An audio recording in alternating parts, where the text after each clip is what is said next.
and look for the menu tab, Crowdfunding Black Media. Black Talk Media Project, helping to provide you with new black media for the new millennium.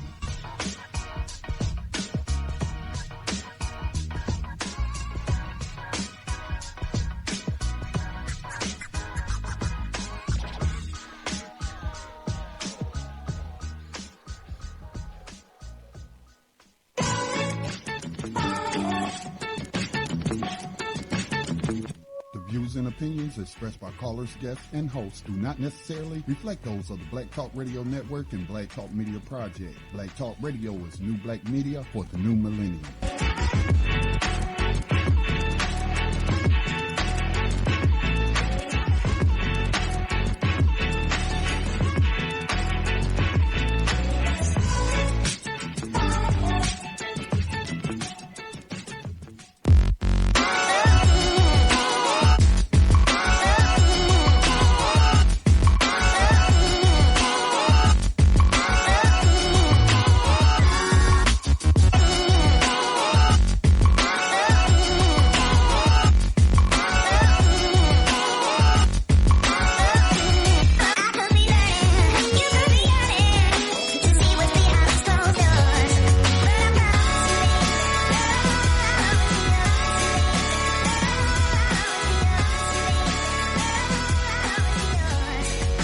Good evening, everyone. Welcome to BIB Radio. We are on Black Talk Radio Network.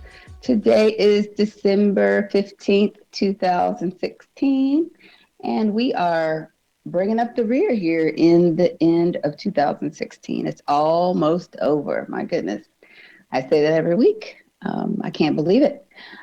Let's see. Today, let's see if I can get my co-host on the line here. Robert, are you with me? Yes, I am. Perfect. How are you doing tonight?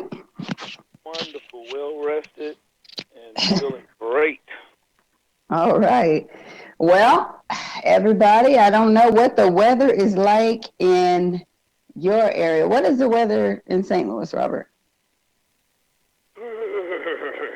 Cold. It's very cold, yes.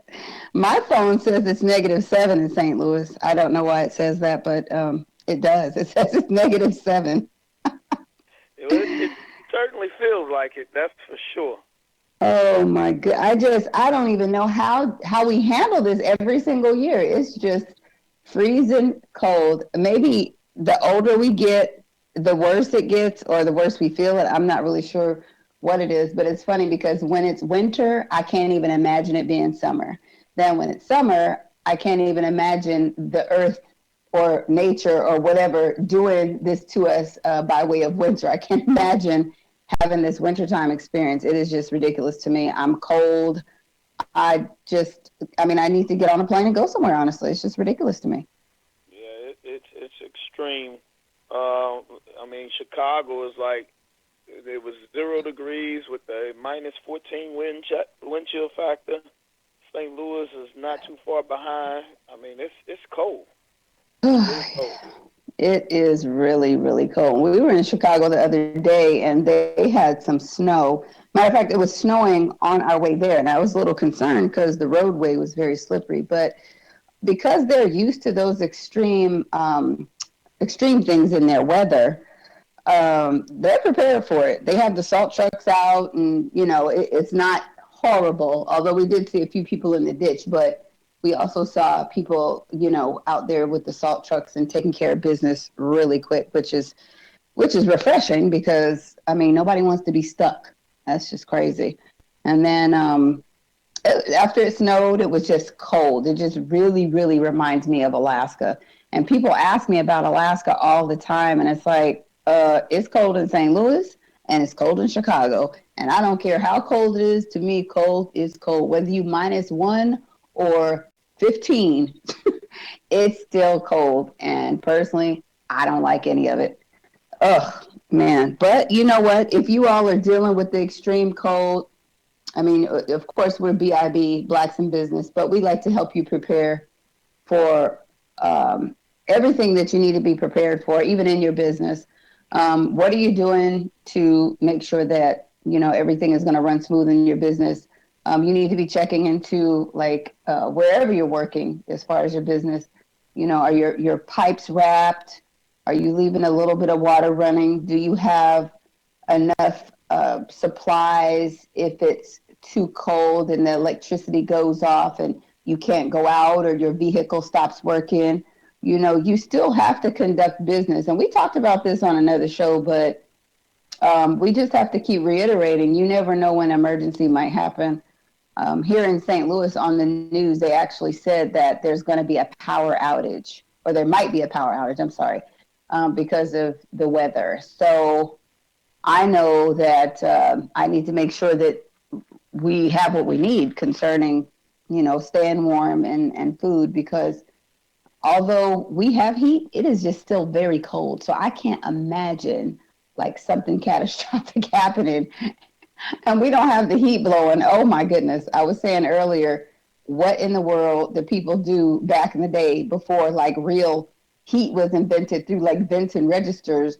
I know they have fireplaces and all that stuff, but no, I can't imagine standing there by the fire, brisking my hands back and forth. And I don't know. I mean, I do not like being cold. And I vow like next year, I just don't want to be in the cold. I want to be in a warm tropical place or just somewhere that just doesn't even think about getting cold. Right. Robert, what did you say? Like people used to wear some different kind of long johns? Oh, yeah, I said back in the day, when you said what they used to do back in the day, I was thinking like maybe they had some really thick tweed long johns that they wore. You don't see them today like that, but I'm sure they had to have them because you think like this, they traveled by horse and buggy through these type of conditions back in the day, so their clothing had to be of better quality than what we have today, no doubt. They definitely, I mean, I really would be interested in doing research on that because we know kind of when we go back to basics, like what our ancestors or grandparents or whatever used to do, we come out with better results. It's this modern technology that is, kind of swayed us into a different way of thinking. But, if we can, we should really do research on that because, these winters are very hard. This is something else. I'm telling you, I just don't even want to be outside. I wrote on Facebook, I see why bears hibernate. It is cold. I don't, I just do not. I mean, people listening to me, hear me. I do not want to be outside. It's cold. This is not funny or ridiculous. I mean, I'm being sincere. I do not want to be outside. This is depressing. And honestly, like I see why people travel to Walmart in their pajamas now because you just do not want to take off your fuzzy, comfortable pajamas or whatever it is that you use for comfort or psychological comfort from this cold. Oh my goodness. I guess I shouldn't say Walmart. I mean, that's just such a stereotype of people of Walmart in pajamas, although you do see them. But just I see why people go out in their pajamas. I mean, they're just warm. I mean, if I had to go out right now, I might have to go in my pajamas because God knows I do have them on right now. It's very cold. Well, I don't know about that one, though, because I just put on a long coat. I'm in my snowsuit. That's how I'm going out. No, this is brutal here. This is very dangerous type of weather, and you see people that I can't even imagine the people I see in the summertime with their pajamas on. But there's a verse in the Quran I used to hear the minister say all the time when he was give his lectures and trying to warn our people about being prepared. In the Quran it says that pray that your flight doesn't come in winter. And when you in these extreme, when you go outside right now, can you imagine being outside right now? No. With no shoes on? Nope. Can you? I mean, think about the people who are using heaters and those that in the past that had a fire and they had to run out of the house in weather like this. No, I'll give you another one. Imagine being in your home and the KKK roll up on your residence in the middle of the winter and come burn you out of your house. How about that one? Okay. I mean, think about the stuff that our people have endured. And I'm sitting here complaining. The heat is on and I'm still complaining. So, I mean, that's just ridiculous. I mean, it's just cold.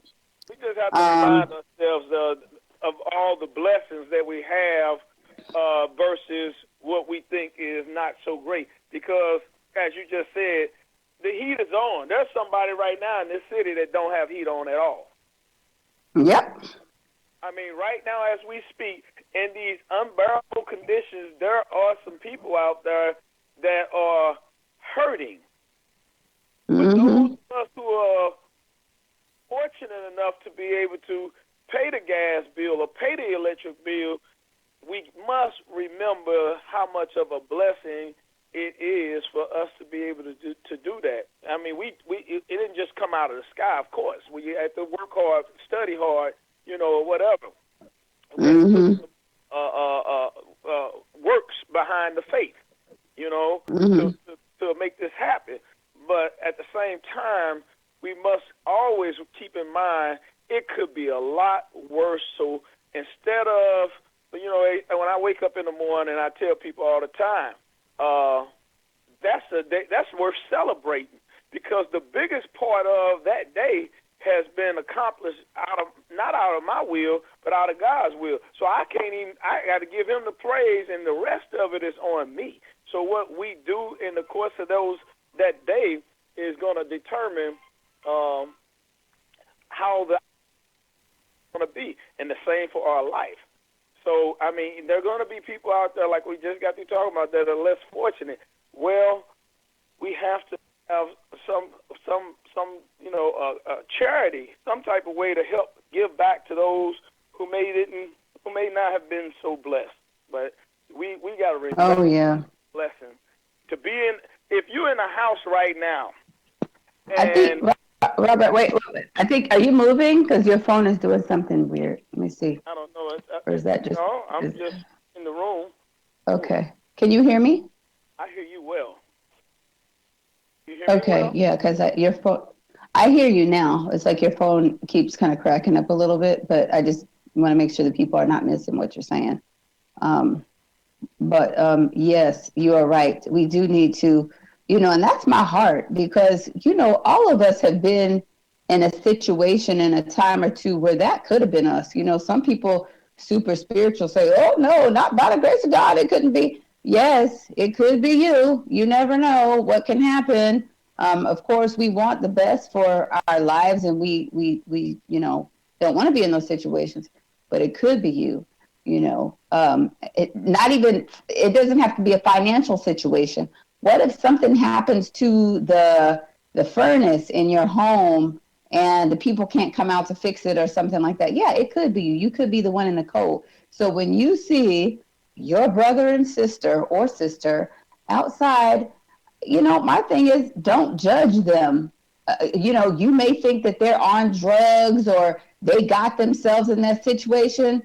I think that is so wrong. That is not for you to pass judgment on how they got there, but look at the fact that they are there.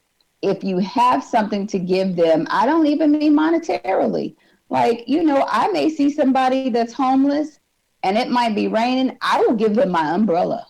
Or if I see them and I have lunch, I may give them my lunch, The thing is, we have to do that because it's just only right. There's so many people out here. Now, it makes no sense why there's so many homeless people out here, because there are so many houses that are boarded up, so many houses that are in foreclosure.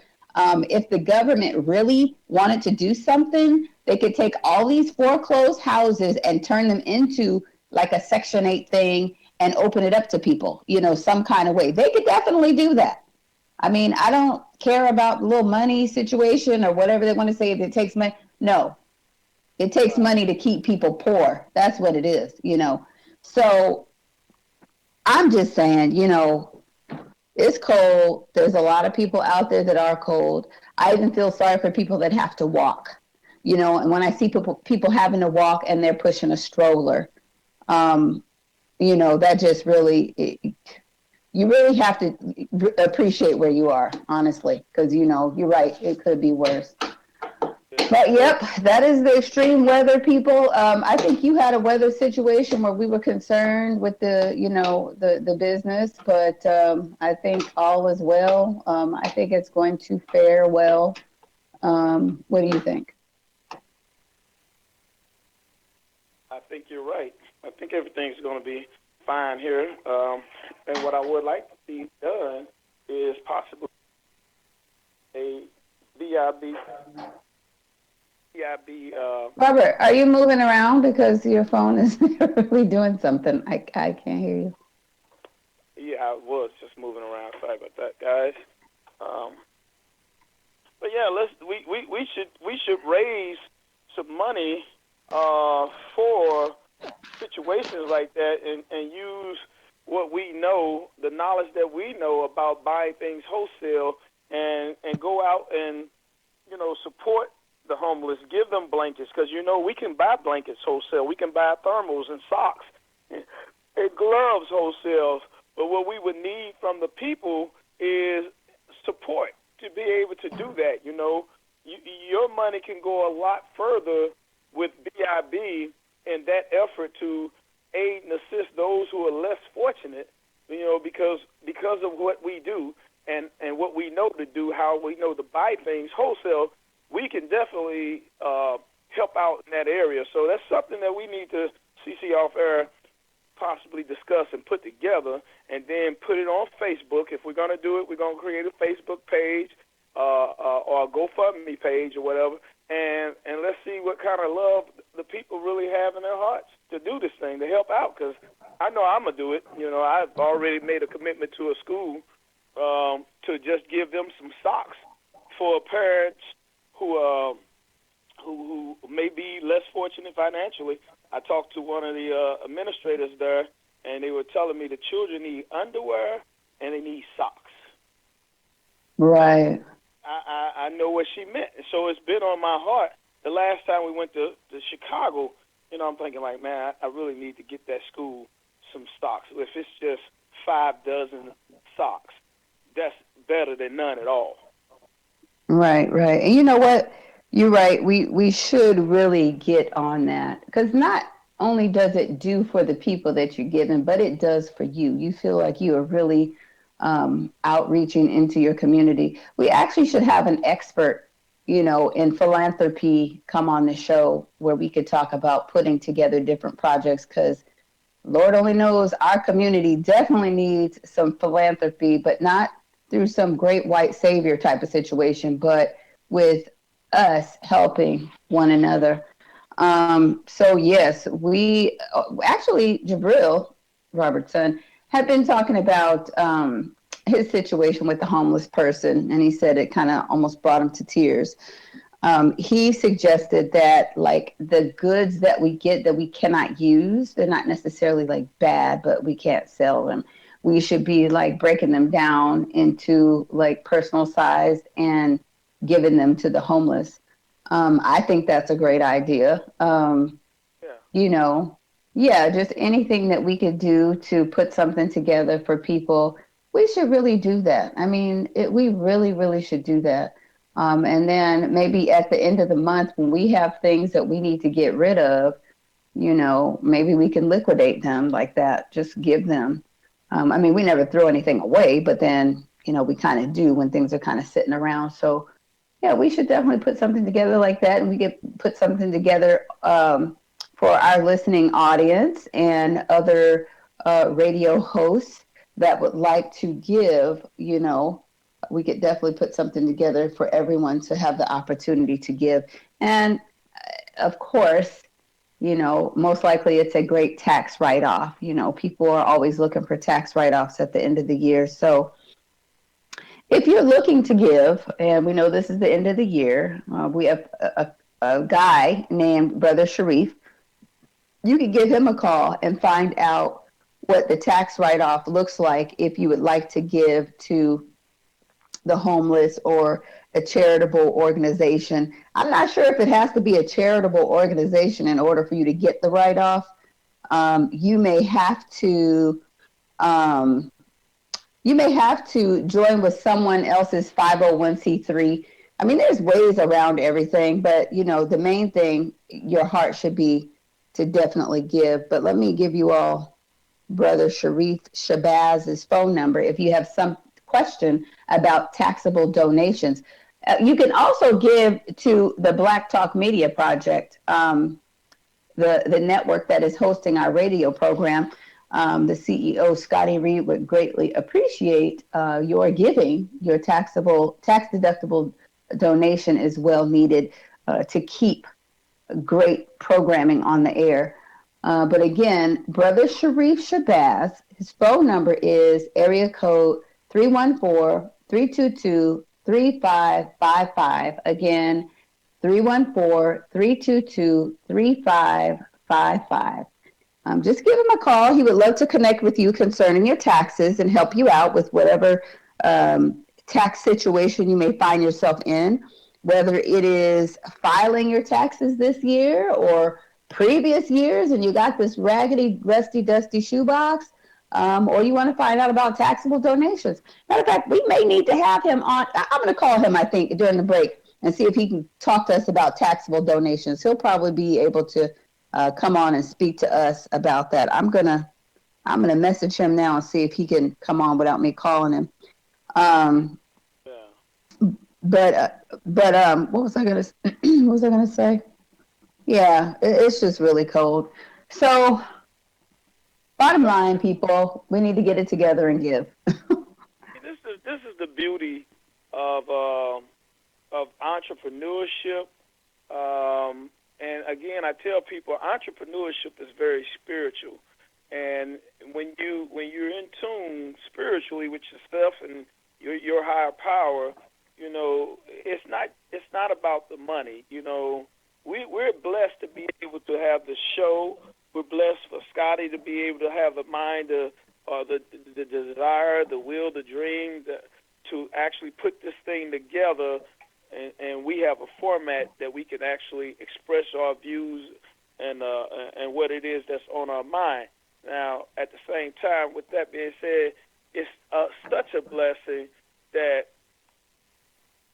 we are able to utilize our time to go and research information, travel to different cities, and then not only use that for profit, but use that to help people.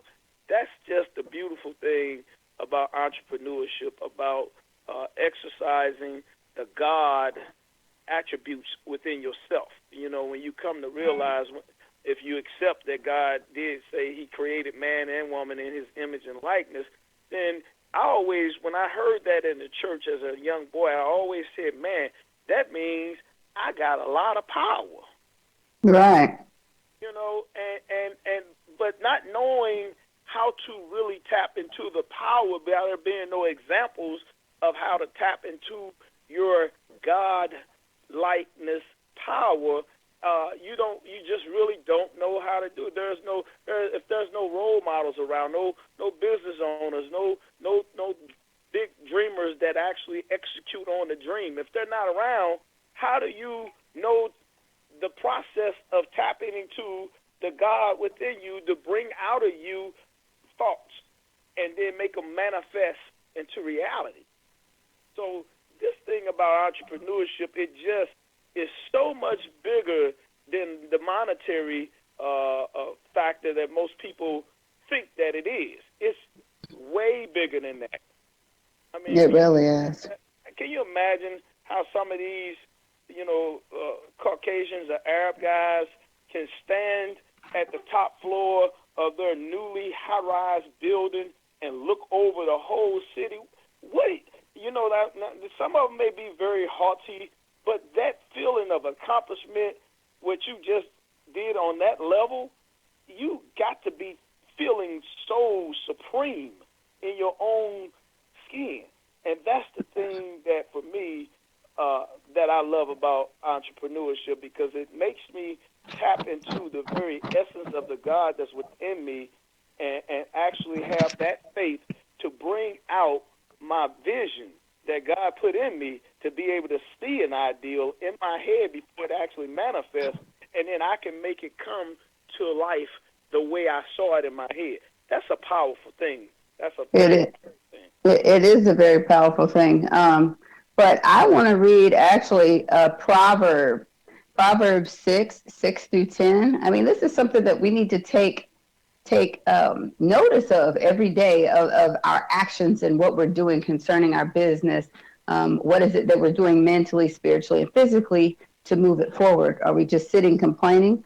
But this scripture is Proverbs 6 through 10. And it says, "Go to the ant, you sluggard, consider her ways and be wise, which, having no captain, overseer, or ruler, provides her supplies in the summer and gathers her food in the harvest.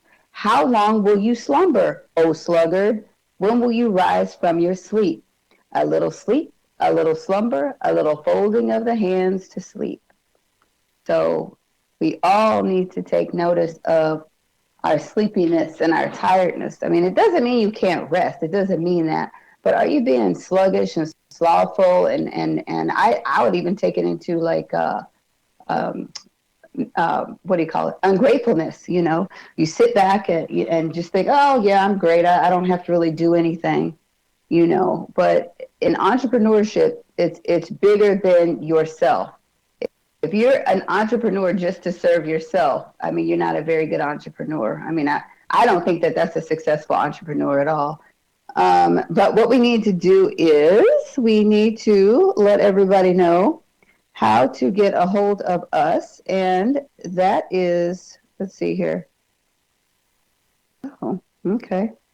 I sent the wrong link out to Sharif, but that is calling us at 1-866-510-9025, or you could call 704-802-5056.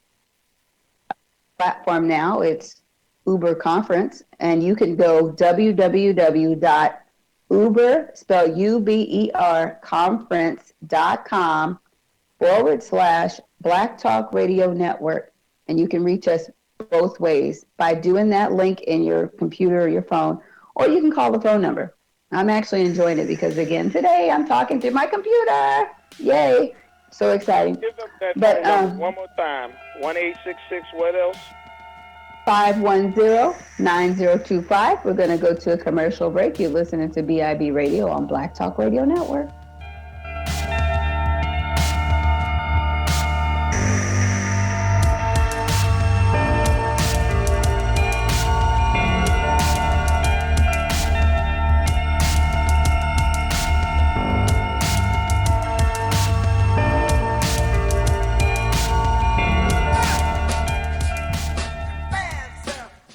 Make Black Talk Radio your choice for digital black radio.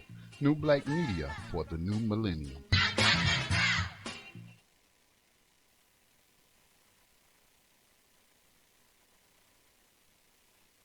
Okay, everybody, we're back. And I am on the phone attempting to call Brother Sharif. So we're going to see if he can actually come on and talk to us about taxable donations. He may be busy. This is like a last minute thing. Yeah, his voicemail is coming on. So maybe we could possibly have him on next week to speak to us about taxable donations. Because I know that's really important that you be able to write off what you give. I mean, I don't do it all the time. I know when I used to give to church all this money, I used to definitely write those things off, but I don't do that anymore. So he would be a better fit to talk to you about those things. But okay, so Robert, today, what did we do? Oh, wow, we had a very, very wonderful start to our day business-wise, outside of the greatest blessing that we could ever have, which was waking up. And after that blessing, we went to a very, very informative dealer, the Missouri Dealer Seminar which was just so much information. As I said to the instructor, this information is good for the consumer as well as the dealer. And with this information, people, BIB is definitely committed to getting you what you need on both sides of this coin. And if you don't know how to buy a car, what your rights are, if you would have went to this dealer seminar today, your mind would have flashed back on so many times that you went to the car dealership and purchased a car and that car wasn't running right or whatever, and you would have been in that moment. Yes. I mean, we heard some stuff. Sisi, what you was there, so say some things because I know you was so full of it. You was like, whoa. Yes, I was. Because I'm always trying to utilize the information that I'm receiving and apply it to other life situations. So it's like a whole different paradigm for me, because although I'm in the class, I'm taking the information that they're telling me is law and I'm applying it to other situations. That's one thing that I was doing, because you know me, I'm like always on top of that thing. Ooh, this law right here. But I mean, the book itself. Well, let me go backwards first. Okay, so I got this wonderful idea, like probably a month and a half ago. I'm not sure, like 2 months ago, and I said, "Ooh, you know what? I want to open a car dealership." And because I'm always looking at the flea market as a great opportunity, you know. And I said, you know what? That might be a great opportunity, you know. So I began doing the research, and somebody came and talked to me, I talked to them or whatever, and I'm not one to necessarily, can you hear me? Yeah, I hear you. I hear you good, though. Oh, okay. Because the little thing is not moving while I'm talking. Okay. Anyway, so guy that we know came and talked to me, and you know, I'm learning this. You know, you don't necessarily take everybody's word as, okay, well, that is the Bible of the situation, because it may not be. You need to do your research yourself. So lo and behold, one night I just got on the computer and I started Googling to find out, you know, because this person basically told me it was a huge obstacle. Well, I like obstacles. I mean, that's been my life story, is obstacles. So when you tell me something like that, I'm like, okay, well, let me tackle this thing. So I Googled and I started looking up, you know, how to become a dealer in Missouri. And this group, Missouri Dealer Seminars, they had put together a nice video for you to listen to, very inviting. They allowed you to sign up. They had times that you could sign up in different cities. And it just so happened, you know, I was able to sign up and then, you know, just go ahead and save the information in my phone, because it was quite a ways away, because I think I was in October or November when I actually signed up, something like that. And signed up in the town nearest me. But what I did recognize, even outside of that, because again, I'm always thinking about other opportunities. Who are these people that are Missouri Dealer Seminars? They are somebody that is allowed, or an entity that is allowed to be a training tool for the people, because you have to take the training. But I was like, well, how do I become a trainer? So as I'm watching and listening to him, I'm like, no, this is a piece of cake. I mean, I'm sure, you know, I could be a trainer if I wanted to do that. And this guy was charging quite a bit of money. Now he was a good instructor. I mean, he was wonderful. But I definitely know I can do that. So I said, okay, this could be another stream of income. You know, we could probably do this together. We could probably do a tag team thing. We could probably set others up to be trainers and have like little things all over the city, just like they're doing, or all over the state, just like they're doing. So, of course, the first thing I wanted to do was ask him, but you know how that goes. When you ask them, then comes the hate. So instead of me asking him, I'm going to go to the source in the book that he gave me, because was that the first page? No, there's like the second page. It's important addresses and phone numbers. And so on the important addresses and phone numbers, there's a dealer support number. So I said, I'm going to call the dealer support number and I'm going to find out how I can actually be a trainer, on top of becoming a licensed, licensed dealer. So I'm excited about that because I will be calling to find out about that. And that's something that we all need to do. We need to be thinking in a multifaceted way concerning the business endeavors that we're looking to enter. But a lot of times our subconscious comes in and says, ooh, how could I be a teacher? Who am I? Maybe I didn't finish 8th grade or whatever. No. Don't even let that enter in. You are a teacher. You're teaching something every day of your life, especially if you have children, So it's not hard to do. And there's actually people now that can put together your whole training plan for you. All you have to do is get the necessary information that is required, get what it is that the state is requiring you to teach, and you could go online and you can find people that will put together your training information for you. You could even call us. You could email us. If you have trainings or teachings that you're trying to put together, even outside of this dealer training, and you want to put together a training, we have that information. I have a person that you could definitely talk to in consultation about putting your package together. But again, when we look to go into these different business endeavors, you should always be thinking in a multifaceted way. So with that being said, let's move forward. So in this big book, how many pages is the book? This book is like 150, 175? Okay, let me see. Like 175, I'm looking at it. It's about Your book is bigger than mine. Mine is 168.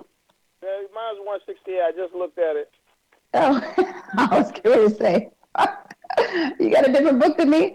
But, I love like this type of reference information. As a matter of fact, when Robert and I went and sat down, I was like, where's his curriculum? So I thought it was going to be a bunch of college type of thing where I was going to have to like take a bunch of notes and just really make sure that I wrote nice because my writing is extremely sloppy. So I was worried. So what I did was I actually set my phone recorder in advance so that I could record all what he was saying. But then I was happy to see that the guy, his name was Dallas something. I don't remember. You remember his last name? Jones, I think it was, wasn't it? No, Johnson. Thank you. I knew it was because I was like, that's a black name, Dallas Johnson. But right. I was like, okay. So Dallas Johnson, he put together the curriculum, the book, really nice book. Well, his team did.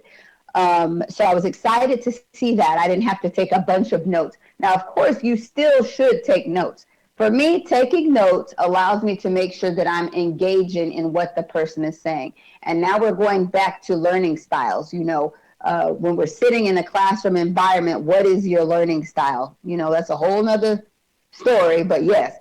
But the first thing I did when we got in there is I made sure we sat in the front because that's what you should do. When you are before a classroom setting or something like that, you need to make sure that you are in the front row or as closest to the front as you can be. Because again, that will hold your attention. If you're in the back, you're tempted to get on your phone and be doing all this doodling and nonsense. But if you're in the front of the class, then you are there in front of the teacher. He's looking at you, you're looking at him, you're engaging, and you're getting, the information that you need, that you paid for, or that kind of thing. So you need to just make sure that you're in the front. But anyway, what I did with this book, I love books. I love manuals too. I went through the back and, they have all these references in the back. We got so much information. I mean, Robert was really excited. But what it says is, okay, I'm going to read the back because he has the final thought back here.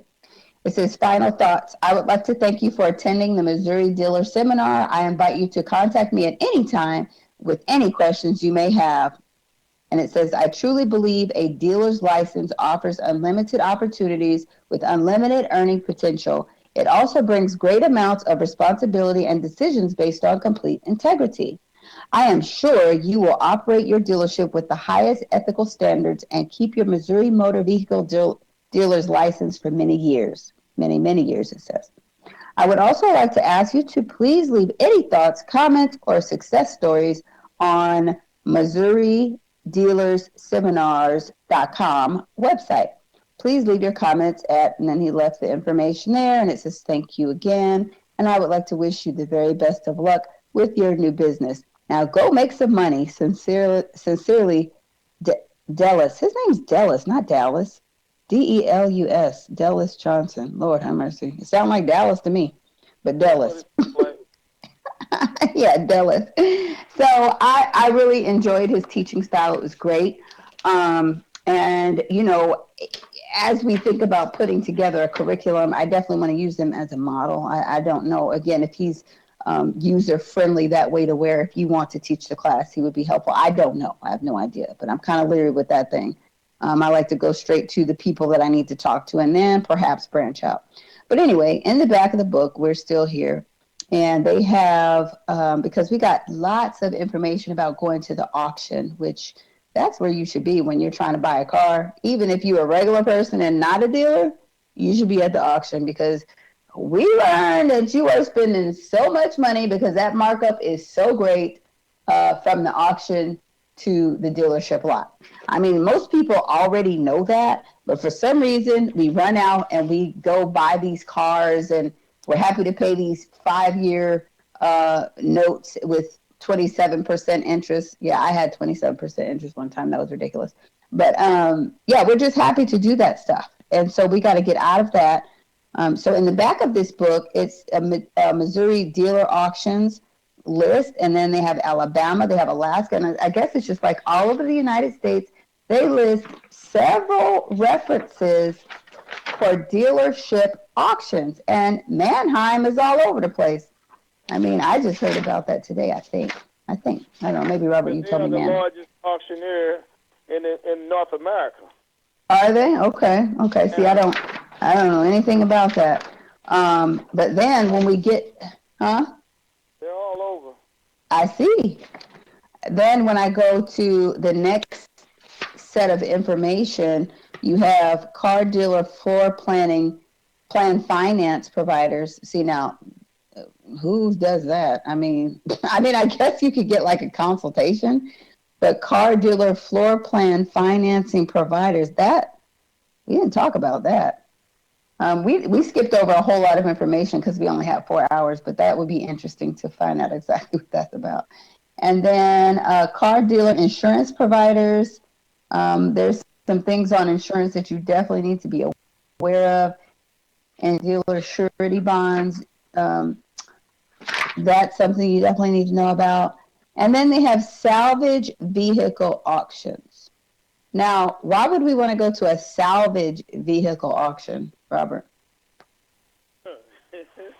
Well, I mean, I'm going to be assuming that those vehicles are maybe damaged or whatever, and people that would have junk yards. I'm not real sure, but I'm just assuming this.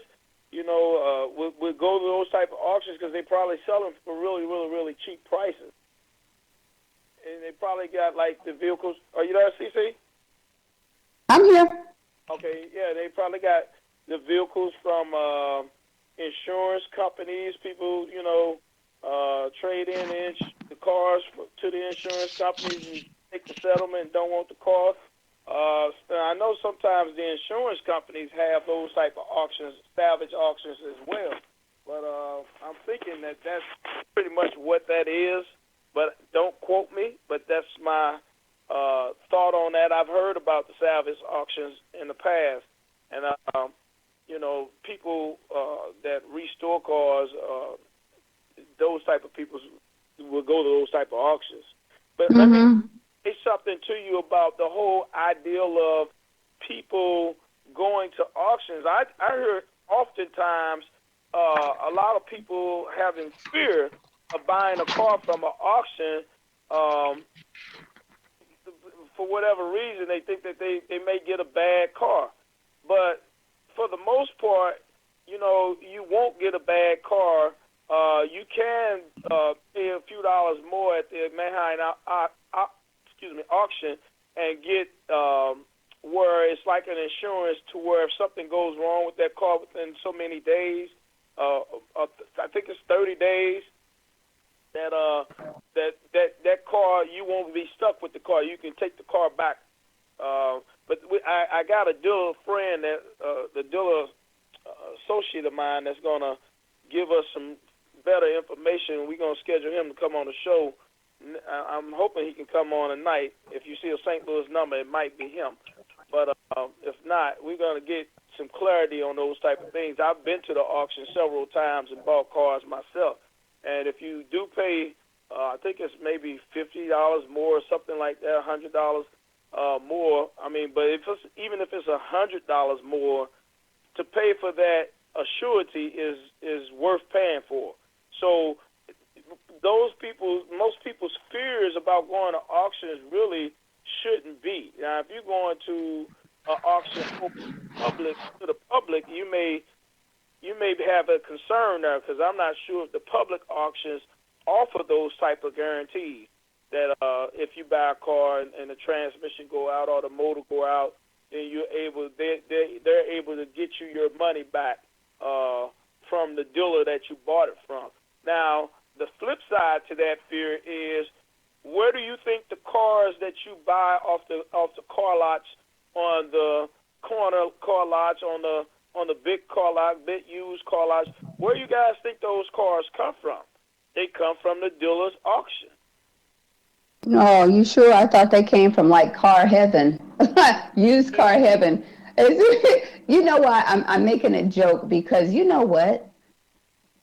Again, a lot of revelations came to pass when we took this class, because I sat there and I thought the same thing. I said, why are people not just going straight to the source? Because of course these dealers are getting the car from the auctions.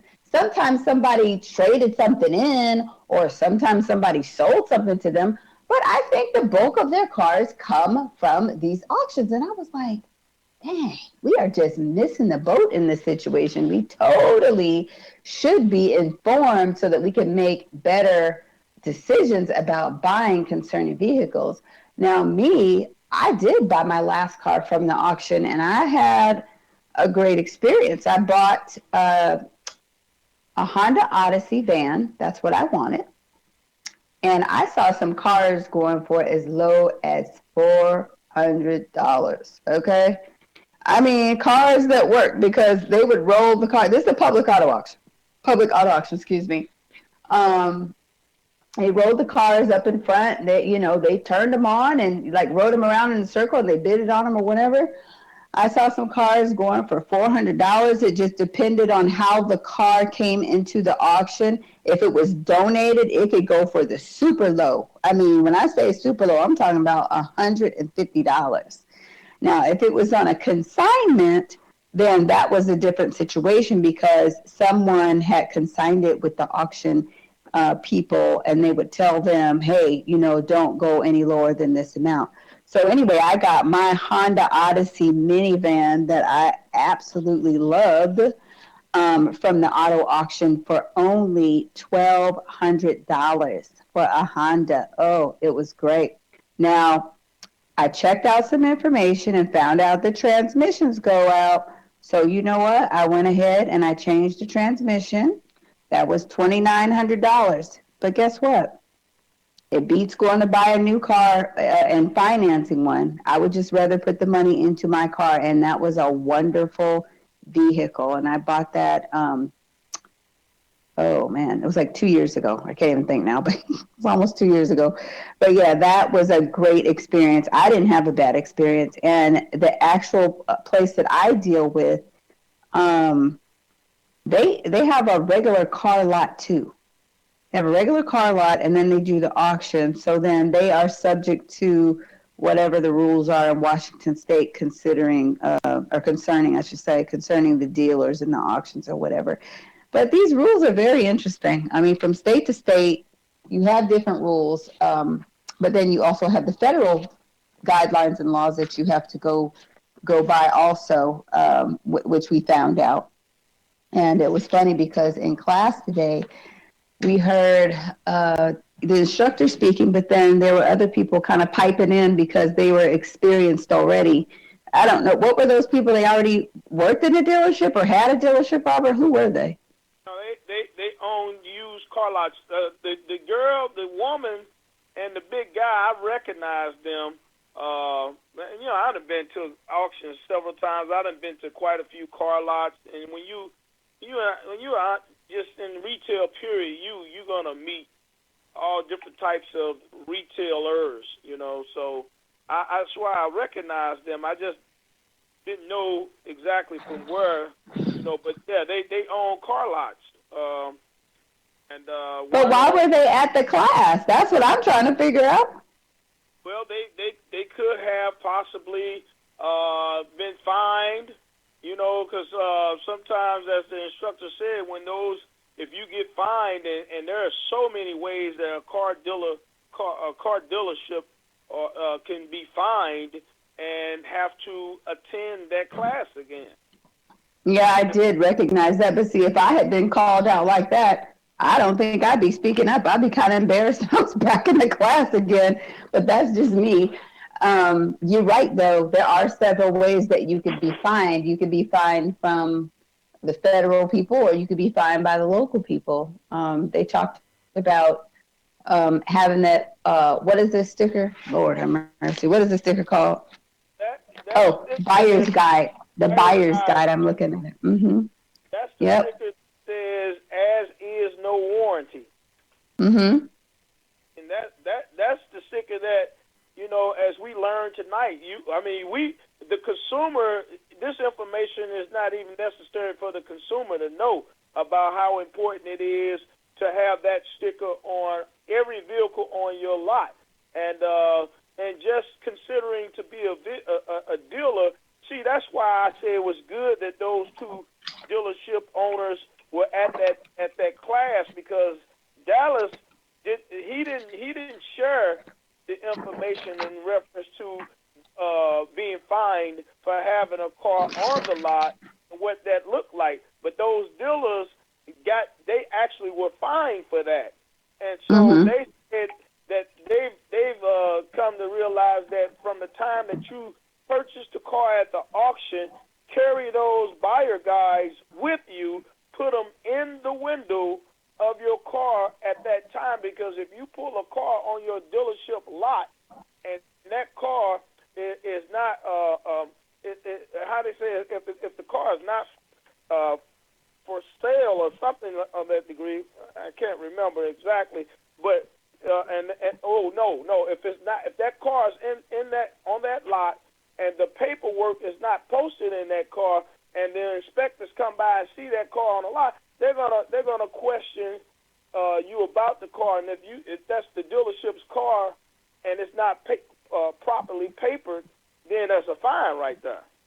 Oh yeah, $300 they said. Yeah. Mm-hmm. And so if you have cars that and I was like, well, those cars, for whatever, if they don't have a paper in it or whatever, they would be like on the street, because that's not the street is not your property. But I mean, like they said, carry the papers with you. If you buy it, just go ahead and stick that buyer's thing in there, and then you won't have that problem. But back to the buyer's guide, that is going to actually change, or it has changed already, so it'll have a different look to it. And we also learned today that just because that buyer's guide is there, and they always have that box check talking about as is, no warranty, you will pay all costs for any repairs, the dealer assumes no responsibility for any repairs regardless of any oral statements about the vehicle. That's not necessarily true. I mean, that's just not really true. There's always some kind of recourse when you just buy a car. I know for me, one time I bought a car. Matter of fact, that was when I first moved to Washington. I bought a car, and I got on the freeway, and that thing cut off. I was like, "Oh my goodness!"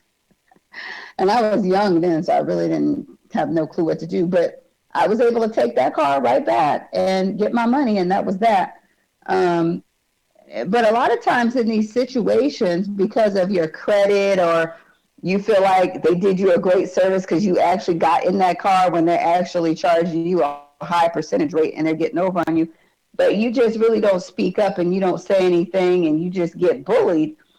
After taking this class, I would never be bullied again if I had to finance a car, which I hope I never have to do. Because like Robert was saying before, I could think back to some times that I was like, oh my goodness. I went to a dealership, as a matter of fact, it was like maybe 2 months ago. And we learned that one of the rules is you have to have a landline phone and it can't be cordless. So you have to have a corded phone in your location.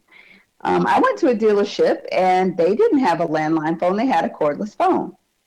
And another thing I noticed, the dealer himself was not on premises. The woman that was there was just a warm body, and that's okay. You just have to have a warm body there to kind of mind the station or whatever. And that's what she did. When I needed some help, she actually called him, and she was just there. And so, I mean, just the little rules. It's interesting. It doesn't seem very difficult. Of course, they went through all the paperwork and all the, well, not all. Let me not say all, because this book is very big. Again, they could not begin to try to cover this in 4 hours. Huh? All right.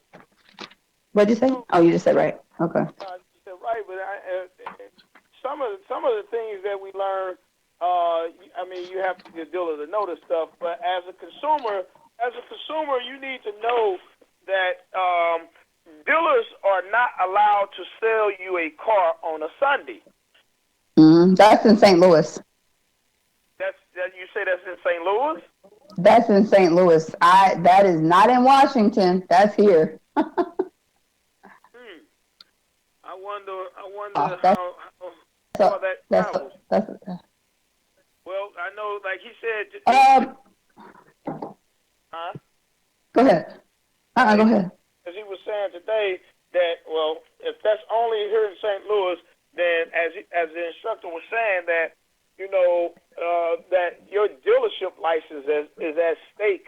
If the state trooper passed by on a Sunday and see you out on a lot, and you may just be conversing with a potential customer, to the state trooper, it looks like you're making a sale. You can't even do that. Now, and there was one guy that asked the question, well, stating something about customer service. If that happens, I mean, you don't want to be looked at as having bad customer service. I was like, well, shit, just stay off. Don't go to the dealership on a Sunday. Then, if you know you can't sell a car on a Sunday, stay away from the dealership. If you can't stay away from the customer. I got something here for you. It says the battle over Sunday sales. Legislation to allow sales not good for business or workers. So car dealers hate government regulations, right? Not on a Sunday. In Illinois, Texas, and New Jersey, lawmakers who want to allow Sunday sales face vehement opposition from dealers. Sunday sales, dealers argue, are too hard to conduct with banks closed, make hiring and keeping quality workers difficult, and are disliked by most consumers. The hours we work now are long enough that consumers have plenty of time to buy a car during the week, says Bob Mueller, general manager of Mueller Honda, Gurnee in Gurnee, Illinois. A lot like to come here on Sundays to look and not be bothered by somebody. Wait, a lot? Yeah. Okay, so it gives salespeople and managers time to spend with their families. Currently, 18 states ban or restrict Sunday car sales. In those states that allow them, many dealers say they are open that day only because competition demands it. We like to be closed for the employees, said Lloyd Todd, president of the Nebraska New Car and Truck Dealer Association in Lincoln. Nebraska allows Sunday sales. About 10 years ago, Nebraska dealers tried to get a law to prohibit them, but it was controversial. So dealers remain open on Sunday, he said. So let's see. Utah and Texas, a dealership must not sell cars either Saturday or Sunday. Most choose to close on Sunday. Michigan, the law states if a dealership is located in a county that has a population below 130,000, it can sell cars on a Sunday. That seems backwards. There is another exception for anyone who observes the Sabbath on a different day. Nevada, there is no statewide ban on Sunday sales except that franchised car dealerships in Clark County do have to close on Sunday. That is a we were supposed to be at a break. Oh my goodness. You're listening to BIB Radio on Black Talk Radio Network. We're going to come back with this after these messages. I just realized the time. My goodness.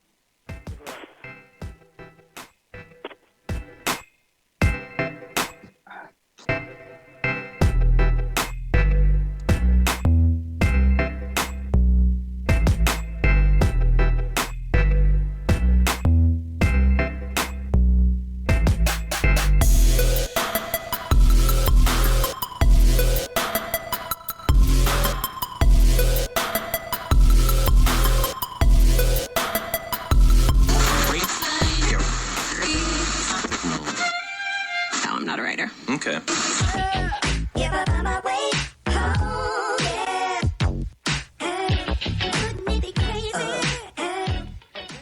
Black Talk Radio since 2008, providing new black media for the masses.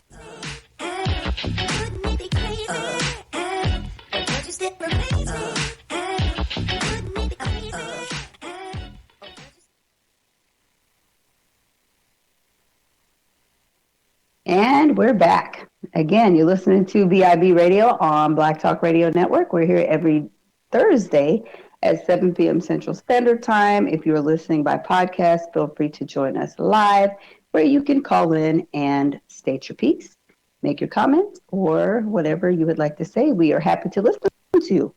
If you would like to contact us in between shows, you can email us at gmail.com. Oh my gosh. Okay. We are blacksinbusiness at gmail.com. So I was reading an article, but hold on just one second. Robert, you can keep talking. I have to press hold. So why don't you go ahead and do you have in your book, of course you do, I was going to have you, let's see. Where's the page where they like give you the list of what you need to do? Well, you could go ahead and read like just the highlights of how to become a licensed motor vehicle dealer. Just read a few of those and kind of talk about that for a minute. I have to step out for just a second, okay? What page are you on with that? Page 2. Okay, not a problem. Okay. So as I go to page 2, get license. Yeah, so here's some of the things. It say you must complete a dealer application form in the state of Missouri. That's ours form is DOR 4682. Second, before you receive your dealer's license from the Department of Revenue, you must pass a $12 criminal background check. And I'm sure if even if you have something criminal in your background, and it's maybe not related to car theft or stealing of money, I would still see if you could get that license if that's something that you're striving to do. But they do want a criminal background check. You must get a fictitious, register your fictitious name with the state that you live in. In Missouri, it's only $7 to actually come up with a fictitious business name, which is really simple. You must have a place for a business to conduct your business the sole purpose of selling the vehicles. This building can have the same address as your home and can even be an attached garage. Interesting. You must have an area that is only used for the purpose of the business. You can also locate your business in any commercially zoned area that allows an automotive business. You must keep all books, records, and license in this building at all times. I mean, this is an opportunity for people to really cash in on becoming a dealer. Your place of business must contain a working telephone at all times. Cell phones and cordless phones reaching from another building do not qualify. You must check your local zoning ordinances to make sure an automotive business is allowed in that location you have chosen for your dealership. So a lot of times we put the impossible in front of our efforts to make something happen, and all you got to do is just really go through the process. It's not nothing too big that you can't accomplish. You must have a display lot with room for multiple motor vehicles. This lot must be for the exclusive use of your business. Any vehicles located on your lot must be for sale. This goes back to what I just said earlier. I'm going to read that one more time. Any vehicles located on your lot must be for sale, and the lot must have an unobstructed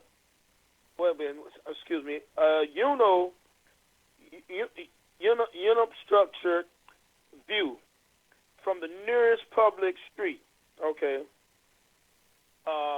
You may only place your vehicle inventory on this lot. Vehicles not owned by you cannot be located on your lot. You cannot place your vehicles for sales. And this is another important one. You cannot place your vehicles for sale anywhere else unless you are participating in a legally sanctioned off-site show or sale. Okay? And we talked about that. You can't drive your cars to make a sale. If you own a car lot, you can't take your car to somewhere to show the car. They have to come to your car lot to see that car, and that sale has to be made at the car lot.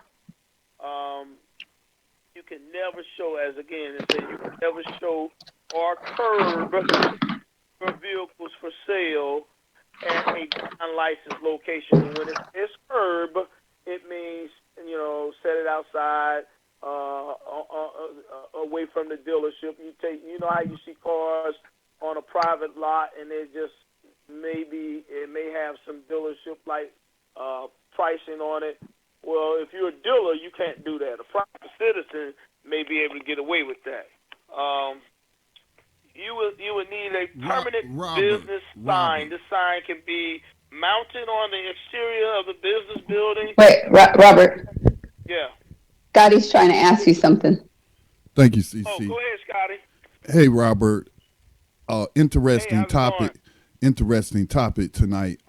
Before you moved on further, I had a question because I see these people some of them do have dealer license, I imagine, but this one person is just a regular home. Now, I live in a rural area, so maybe that has something to do with it, but there are two places I have bought cars from that are basically these people houses, man. And this one, he got a garage where he work on the cars, but on his little property, he might have 10, 11 cars at any time. But this is in a residential area on his property. And then a little bit up the road from him, there's this person. It don't even look like a dealership. At least this other guy set it up to look like a dealership. But the other guy that live up the street from him, he might have 4 or 5 cars just sitting, but it's not a dealership. It's like he just pulled the cars up. Mm-hmm. So I'm assuming they have license. Now, let me say something to you on that, Scotty. In terms of that could be a zoning issue, as we heard earlier today. That could be based on a zoning issue where for wherever that particular place you're talking about, that the municipality allow that to be zoned where they can do that. And as it said here in the book, it says that that your house could be used as that office, and it said something about a garage. I just read that a second ago. Yeah, it says. Wait a minute. Where did I read that at? You must have a lot with the room for multiple motor vehicles. This lot must be used for the exclusive use of any vehicles located on the lot must be for sale. Okay. I think it was up here. You may also, wait a minute, here we go. You must have a place of business to be used for the sole purpose of selling motor vehicles. This building can have the same address as your home and can even be an attached garage. So there you have it. Based on where you are, that could be very legal, and that would be an issue that something that you would have to call your local municipality, city hall there, and to see how that works for you. Well, let me cut in real quick too. We found out that although it may be okay in some instances, like the state statutes are this, but then your local city or your municipality could have some different rules. And Dallas told us that he remembers somebody bought a property because they were going to put a dealership on it. And they went to their local municipality and they're like, nope, we're not having no dealerships in here. So you could totally really be messed over if you jump the gun. So you really need to find out, what is allowed. I mean, like I was talking to Robert before, what you start out doing is taking these classes. When you find out or figure out that you have an interest, you take the classes, gather the information before you go out and buy stuff. That doesn't make sense. You need to gather information before you jump the gun and start buying stuff. And although we're reading these rules now, because I've had to deal with administrative law before myself, as I read these rules, I see where they put the SOS.mo, which is the administrative law in Missouri. So although this book is written, you still can go back in the state administrative rules or administrative law and find out what the actual wording is.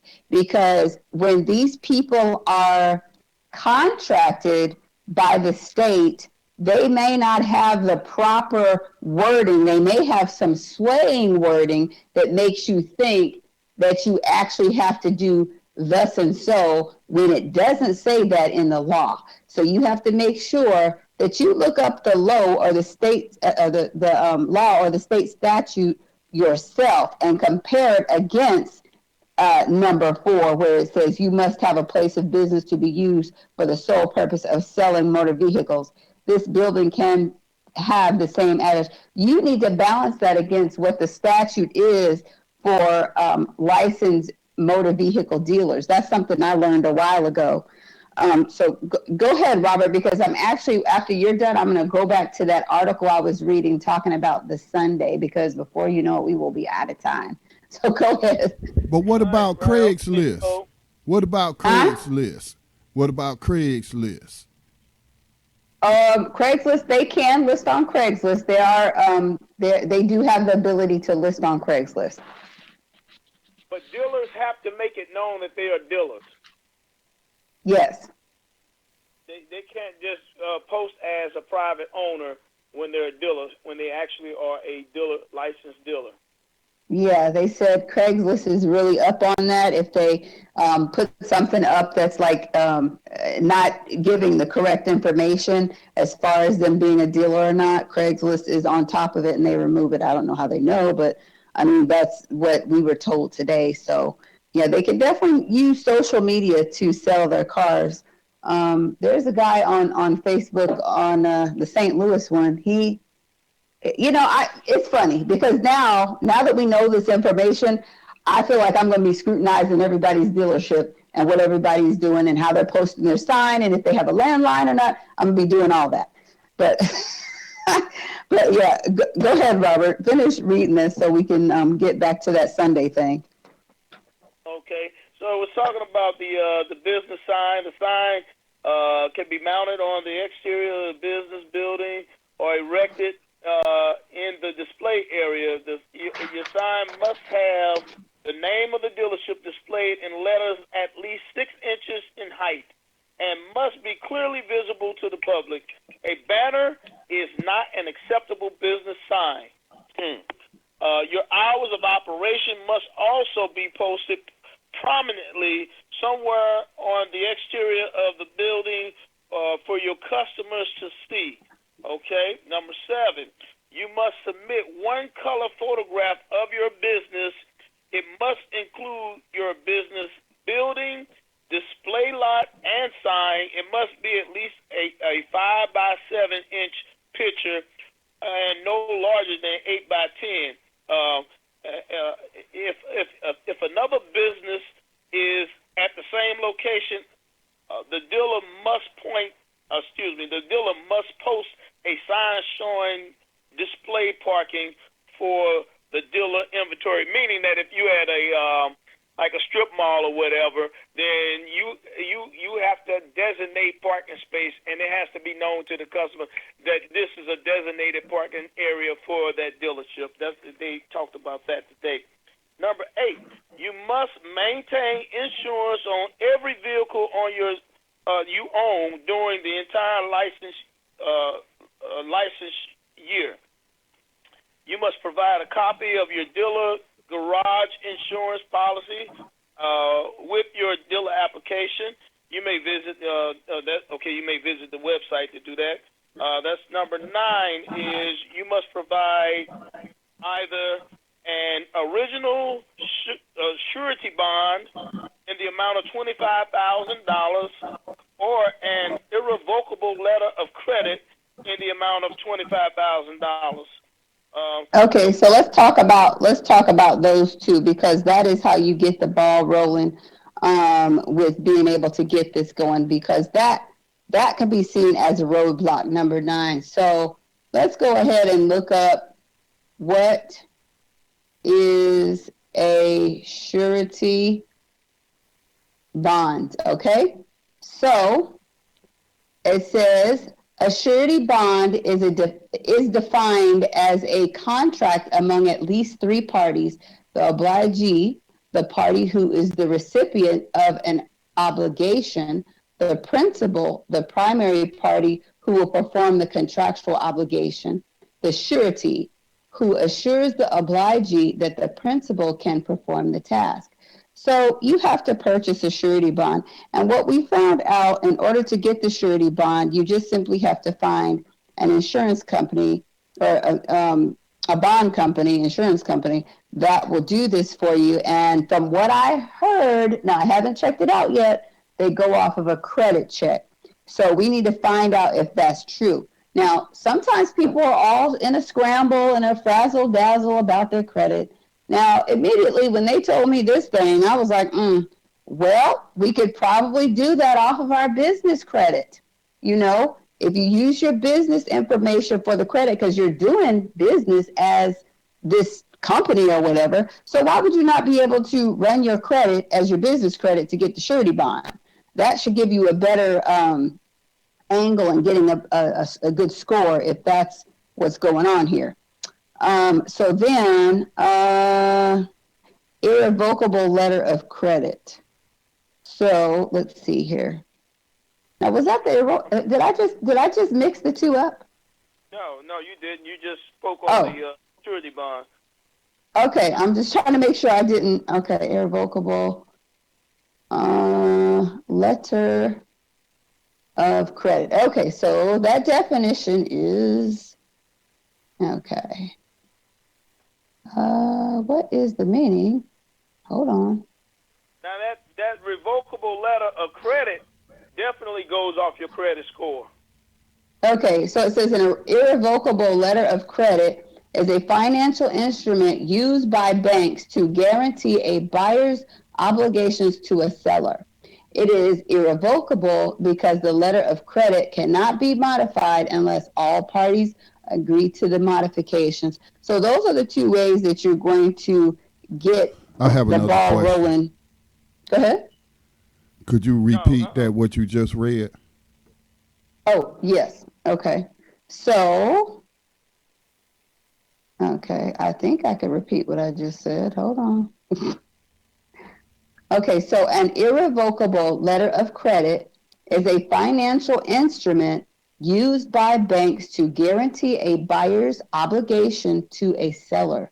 It is irrevocable because the letter of credit cannot be modified unless all parties agree to the modifications. This sounds like to me, please correct me if I'm wrong. I'm trying, because this is all new to me. It sounds Uh-huh. like when you go to the bank, it sounds like the bank is the third party that's facilitating the sale. Because even when, if you buy a car from a person, individual, I mean, still the deed. I'm saying the deed has to be notarized and all of that. There's a transaction, and if the person, I mean, is that dealing with car payments or something? When it's saying the no, buyer, Scotty. This is totally dealing with you getting a license to open up your car lot. I understand that, but what's the purpose? I dis The cars that you're going to pull into your lot, let's see here. Now my other question was going to be about when you said, okay, all the cars that you have in your possession have to be insured at all times. Some people may see that as a roadblock, but I'm sure it is not like insurance where we take out individual insurance. Because I mean, really, I only pay $5 a month for insurance. That's because I work from home. I don't have to travel. I told them I don't go no more than 5 miles from my house. So that's $5. Okay. Right. So my insurance is $5 a month. So if these cars just gonna be sitting on the lot, and I guess if you're gonna let them test drive it, it might have an impact on. So that's what I'm trying to get, Yes, That, visualize. yes, that's yeah. that's the thing right there, Scotty. Them Wait, test hold on, drive. right here, right, it's right here. We didn't finish the statement because I went into the definitions, but it says at the bottom, the Missouri Department of Revenue requires either a bond or letter of credit to protect your customers against any legal claims against your dealership. So that's what you're absolutely right. Things like that. And the guy Dallas told us that. Um, what did he say? There was a young lady that provided some insurance, but she really didn't have insurance. It's like fake insurance. And she took the car out on the test drive and she ran into somebody else and they didn't have insurance. So the insurance or the whoever, somebody Attorney. found out that the attorney had found out that the dealership had insurance. Of course they do.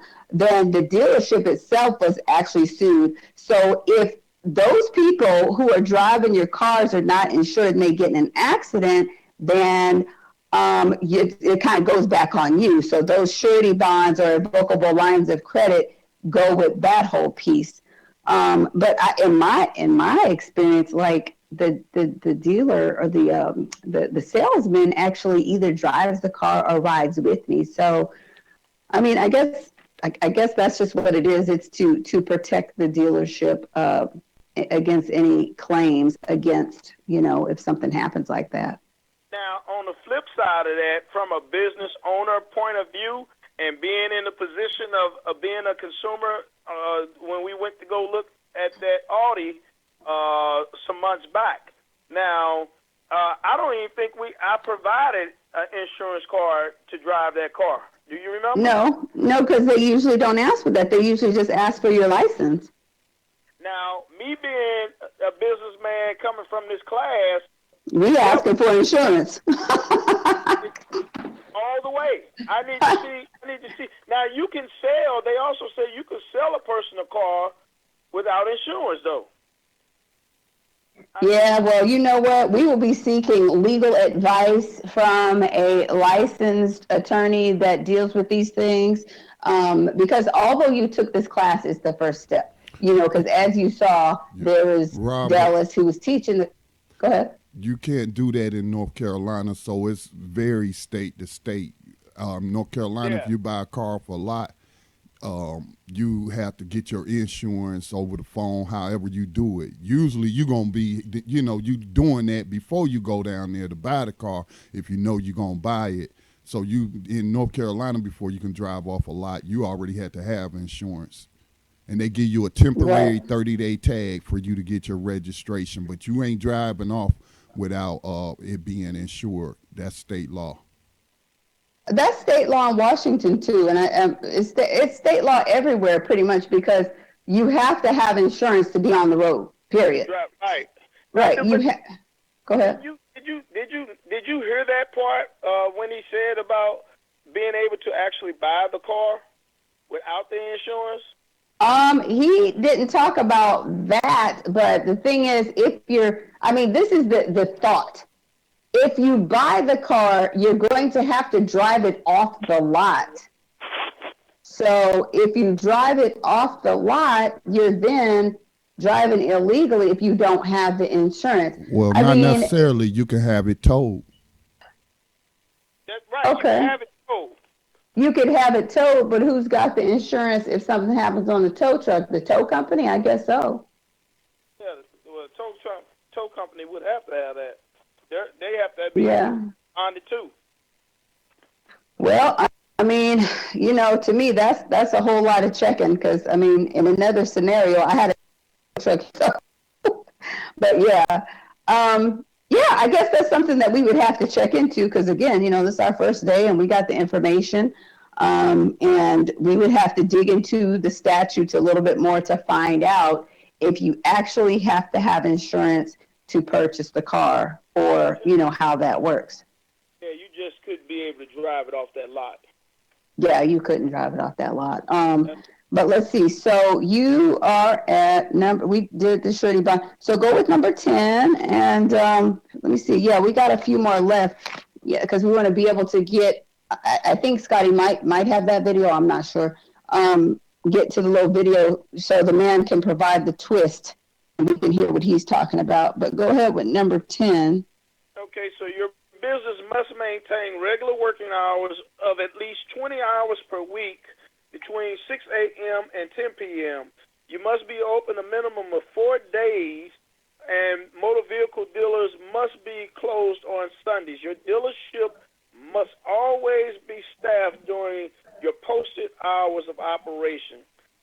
Power sport dealers can open and sell power sports on Sundays. All Sunday sales of cars and trucks are prohibited by Missouri law.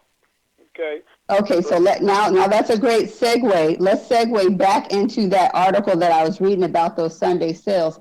So let me go back to Michigan. The law states if a dealership is located in a county that has a population below 130,000, it can sell cars on Sunday. There is another exception for anyone who observes the Sabbath on a different day. Nevada, there is no state ban on Sunday sales except that franchise car dealership in Clark County to have not a state hold on. Okay, that is a county ordinance, not a state statute, and it does not apply to used only dealerships. I think I skipped over something. Clark County is North Las Vegas and Henderson. Rhode Island allowed open from noon to 6 p.m. Maryland allowed in 4 of 26 counties. Montgomery, Charles, Prince George, and Howard, North Dakota dealers can be open, but no car sales are allowed. Okay. Therefore, most dealerships are closed on Sunday. So you guys might want to check that. And it says Illinois has banned Sunday sales since 1983. Dealer Mark Scarpelli remembers life before the band when his car dealer father was never home. I was 4 or 5, violins. My dad would wake me up to say hello to me because he worked 7 days a week, said Scarpelli, president of Raymond Chevrolet Kia in Antioch, Illinois. I actually thought my uncle was my father. It was kind of a joke. Okay. Scarpelli does not want to work 7 days a week as his dad did. Okay, so I'm not going to read the whole thing. We'll post this in BIB. So that is an issue where people actually don't want Sundays, but I'm pretty sure we could find people that do want Sundays, either in this article or other articles. And it's good to read both views. But if you are in Missouri, you cannot operate on Sundays. And as Dallas told us, you just gotta kind of ignore the people and don't talk to them because it could be seen as doing business. Okay, so go to number 11. Right. Just check. For those who may be interested, check your local city hall or state law for that particular for being a dealer, if that's what you want to do. Right. Number 7. One of the final steps to obtaining your Missouri dealer's license is your law enforcement certification. You will need to make an appointment with a law enforcement officer to inspect your business location to make sure it meets all of the dealer license requirements. If your dealership will be located, it goes into Boone County, so many counties, then you need to check with the St. Louis city. And if it's located in other parts of the city, then you need to check, or the county needs to be checked. You need to check with St. Louis County. Your inspection must be conducted by a member of the Auto Theft Division of St. Louis City or St. Louis County Police Department. You may call them at this particular phone number. So wherever you are, it may differ from how it's handled here in St. Louis. Maybe in your city or state they have a specific group of people that handle this type of thing, but you have to call your local government to find that out. Here in St. Louis, the city and county, they deal with the Auto Theft Division. Wait, I think we missed another commercial. We could go to a commercial. We'll be right back.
The Black Talk Media Project funds the use of new media technology in efforts to restore independent Black voices to the myriad of issues affecting Afro-descendant people all over the planet.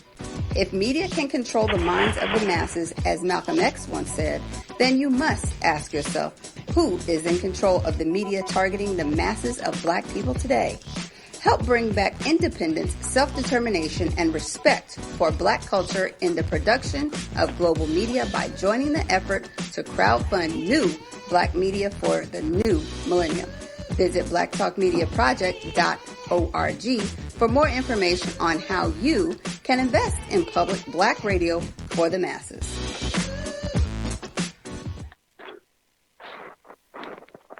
Yes, everybody, we're Black. We're Black. Yes, we are Black. We're Black, and we are back.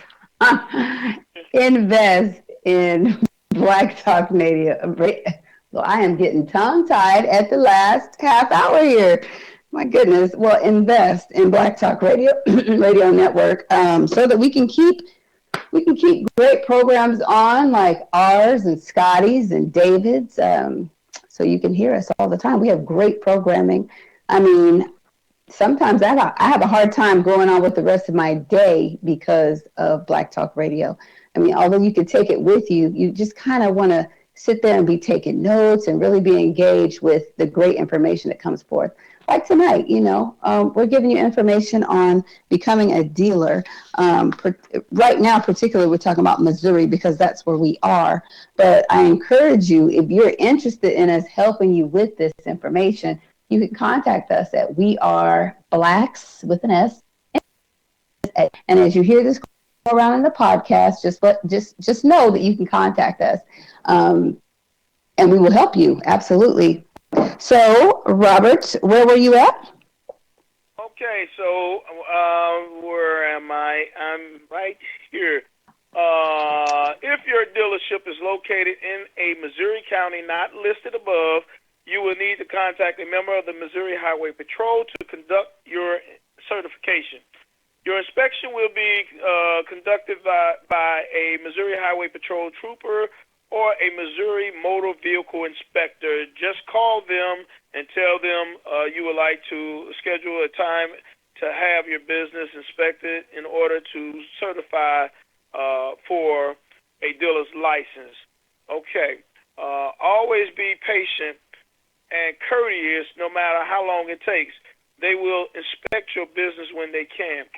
Okay, the law enforcement certification is required every year to renew your license for the first 3 years in business. After you have been in business for 3 years, you will only be required to have your dealership certification by a law enforcement officer every other year. Okay, step number 12. I think this is the last one. It may be. Let me see. It is. This is the last one. So another step in obtaining your Missouri dealer's license is to attend a state-mandated Missouri dealer educational seminar like we did today. When you complete your course, Missouri dealer seminars will issue your dealer educational seminar license. You will need to include your original certificate of completion when you mail in your dealer application packet. Okay? Your certificate of completion is good for 1 year. And not 1 year and a day, CPT people. Mm-hmm. Exactly 1 year. Okay? And they specifically said if you a day late, you $1 short. Okay, so you must apply for your dealer license within 1 year of taking the class, or you will be required to attend the course again. After you have followed every step above, call the Department of Revenue Dealer Licensing Office at 573-526-3669, option 7, which is to expedite you through past the other conversations that they're going to be suggesting on that phone call to find out your exact licensing fees. Mail your completed dealer application, business photograph, your original security bond, an irrevocable letter of credit, a copy of your dealer insurance policy, your background check, a check or money order for all licensing background check fees made payable to the Missouri Department of Revenue, and your original dealer educational seminar certificate of completion to the Motor Vehicle Bureau at the dealer licensing section in Jefferson City. So you would do, I'm pretty sure, the same thing for whatever state city that you are in. And it says here in bold print, incorrect license fees will result in your dealer application to be rejected or delayed 4 to 6 weeks. So you really have to pay very close attention to the detail. You really got to get it right. Give them the correct information that they need. Give them the pictures that they want. Fill out everything that they ask you to fill out. Now we learned too, though. You know what? There's an easier way, and that's to apply online. Because when you apply online, and if you don't have something uploaded, then it won't accept your information. So applying online, and we also learned that the license comes to you faster if you apply online because you avoid the postal system. But just make sure you have everything together before you do this. And we're not even scratching the surface because, again, this guy had 4 hours and he couldn't go through the whole book. We're just giving you an introduction of a wonderful entrepreneurial opportunity because, again, we have to make sure that we are invoking many lines of income or streams of income and also setting our children up for the great mind to be business people. So with that being said, Scotty, were you able to pull up that YouTube? Because what we want to do is provide a twist. Like I said in the beginning, I was thinking of becoming a teacher or an instructor for this class or this course. Hi, so this I'm Don man Massey. is actually giving us information as far as like where you actually do and don't have to be concerning the dealership itself. So, Scotty, do you have that video? A licensed Colorado car dealer. I have some extremely important information to share with you. Knowing this could make the difference of you getting or not getting a dealer license. Want to know what it is? Okay, here we go. When you read the dealer license requirements for your state, you may assume you need to have a lot to qualify for your license. Well, let's see what a few states say in their dealer license requirements about a lot. California. There is no reference to lots in their licensing rules. California requires you have a business location. You cannot sell from your home. Texas. In the license requirements for Texas, there is no mention of a lot requirement. You must have a business location. Missouri. This state requires a business location with a display area or a lot. In other words, a display area can be inside the building. No lot. Colorado. This is my state. I'm going to show you an example of a person who interpreted the rules for what they say, not his preconceived idea of a dealership. Colorado dealer license requirements are a permanently enclosed office, books and records safely stored, electrical service, restrooms, used exclusively for dealer business only, parking spaces, permanent sign with letters at least 6 inches tall, must comply with local regulations and zoning. On the next screen, you'll see his dealership. Are you ready? Bingo! Wow, a commercial storage building. Doesn't look like a dealership. Doesn't look like a sales place. Where's his parking spaces? Inside? He simply found a location that meets the requirements for a dealer's license. So what does this mean? We need to think out of the box. I don't know of any state that requires a lot. Business location? Yes. And there are other ways to satisfy this business location problem.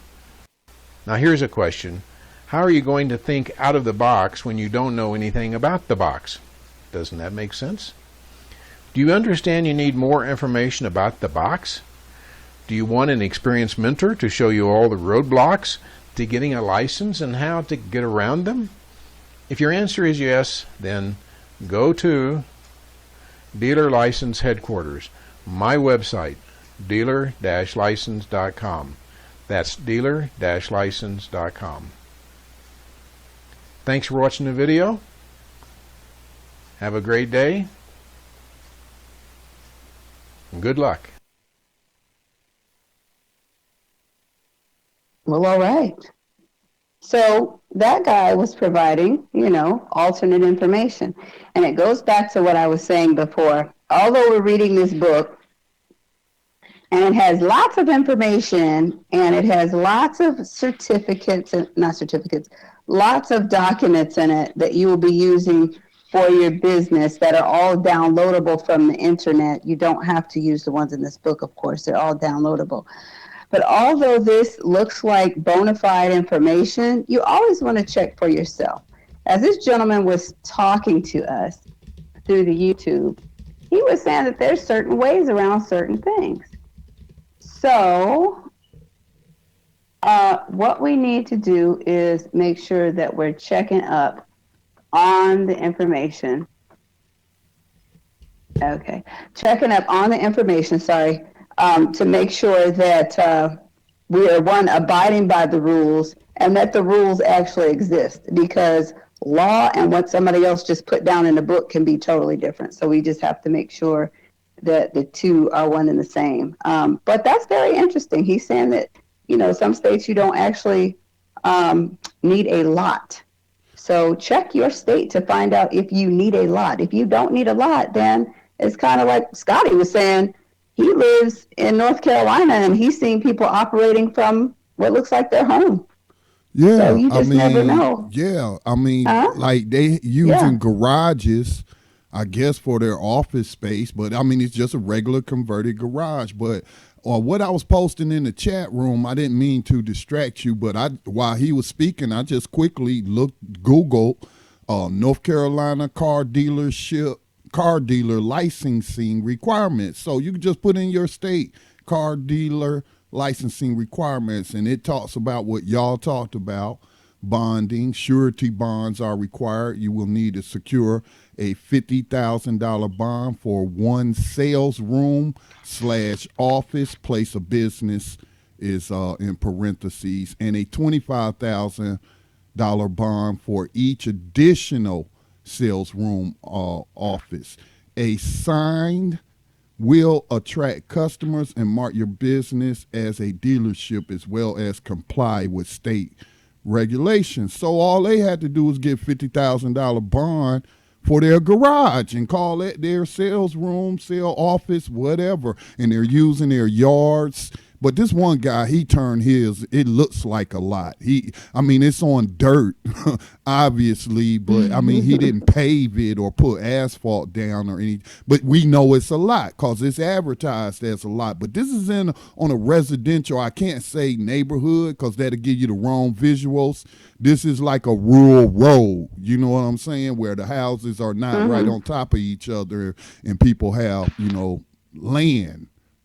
So right. Yeah, but that's it all the just requirements. Almost looks out of place, but it's his yard. Yes. Yeah. Okay. Okay. Well, no, I can envision that, and that's an entrepreneur right there, and that's what we want to do. We want to inspire you to think about being on the other side of the desk. And you know how you feel when you go in these dealerships and you sit yourself down and you're nervous because you don't know what your credit score is and blah, blah, blah, the interest rate, yada, yada, yada, all these crazy things that you have to go through to get a vehicle. Well, the solution is more simple than what you think. All you have to do is go ahead and become a dealer. Now, of course, there's lots of laws and there's rules that you need to look at, but don't make it a barrier. Don't make it a barrier. You can definitely do this. Now, we learned also that you have to, let's see, how does that go? You have to purchase a certain amount of cars in the year because you're re-licensed every year. How does that go, Robert? How do you know how many cars you need to buy per year? Oh, in your first year, you have to buy you have to sell. I'm sorry. First year, you have to sell 6 cars. Right. So it always depends where your licensing falls. Like if you got licensed in December, you have to sell 6 cars. Are you trying to say something, Scotty? Same here in North Carolina, but I think it's 7. Oh, 7. Okay. So depending on how or when you paid for your license, but ultimately every year you have to sell at least 6 cars. That's how you remain in compliance. Now, I would hope that you could sell more than 6 cars. My goodness, at least a car a month. That's 12 cars. You could do that. So my thing is, this is another opportunity for you again, be on the other side of the desk, and use it as a way to help other people. Oh, and Robert, what did we learn? That you could also take in other things as trade. That's another Right. opportunity, especially like when we talk about what Tando Radio talks about, these crazy times that are going on. So what if you decided to trade because you got that car at the auction for 300, but you want to sell it for 1,000, but somebody else has this wonderful water purifying system that you would like to have. What if you could trade them a vehicle for that water purifying system and it all balances out? So that was, oh, that was like great to me. I was so excited. But the only thing was you can't trade what? Real estate or land? Yep, and you think that wasn't designed on purpose? Yeah, they designed that on purpose. They don't want you trading real estate or land, but you can trade other things, and I thought that was great. There's actually a form in here for that. I don't know where it is, but it's in this book where you could actually write down what it is that you took in trade for the vehicle. But, you know, that is a wonderful way to help your community. You know, if somebody needs a car, and they have some gold or some silver or some whatever it is that you might need, shoot, whatever it is, they can trade it and get a vehicle because again, from the auction, you bought it for the low price of $299. That form that you're talking about, Uh-huh. it's really it's actually it's not even a really big form for that. It's just Mm-hmm. a part where you're applying. Let's see, that's power of attorney. It's a little section for it. It is, yeah. I think it's the application for title, but let me make sure. Go ahead, and I'll yeah, here it is. It is the application for Missouri title and licensing. And simply, it's not really a form filled out something specific for that trade. It just has the trade value, other Mm-hmm. credit. It says other credit. Like on this form, it says a rebate has a rebate dollar amount, the vehicle trade-in dollar amount, or other credit. That's where that trade amount would go there as other credit on the title and licensing application. Okay, other credit, absolutely. Now, I mean, again, this book is huge. There's so much more to review, but at the end of the class, they give you a certificate of completion, which you're going to need to upload that. Like if you're going to do the best way, which is to send it in online, you're going to upload this and your other documents for the application and send it in to the state. And then your turnaround time, I guess, is like, what do you say, 3, 4, 5, 6 days? It's very quick if you have everything in place like you're supposed to, which you should because you're doing it online. So with that being said, I was very excited for this experience. It was just today. It wasn't free here. It was $400. Again, you may be able to shop around to different dealer seminars. I don't know. I was this particular one. I don't know. When I do my dealer seminar, I don't think I'm going to charge as much. I really don't think I will, but who knows? We'll see. Because as you get into it and you have to figure out all the things that you have to do, then maybe I will need to charge. And then at the end of the seminar, he had us sign Missouri Dealer Seminars LLC term of use. So there's a term of use and damage limitations and indemnification. So they cover themselves very well. I'm very impressed how they put this class together. Again, I would like to seek them to learn about how I could do it myself. I had to pray about that because, I know how that goes. When people know that you want to do what they're doing, a lot of times it doesn't go too well. The first step I'm going to take is, to go through the state and find out what that would look like. Okay, Robert, so we're down to the last 5 minutes of the show. What is your summary for the night? Well, my summary would be that, there's a wholesale and there's a retail market in every industry. And you, as our listening audience, you should get familiar with wholesale because you participate so much in retail. You should get familiar with wholesale. The auction is definitely the wholesale market for automobiles.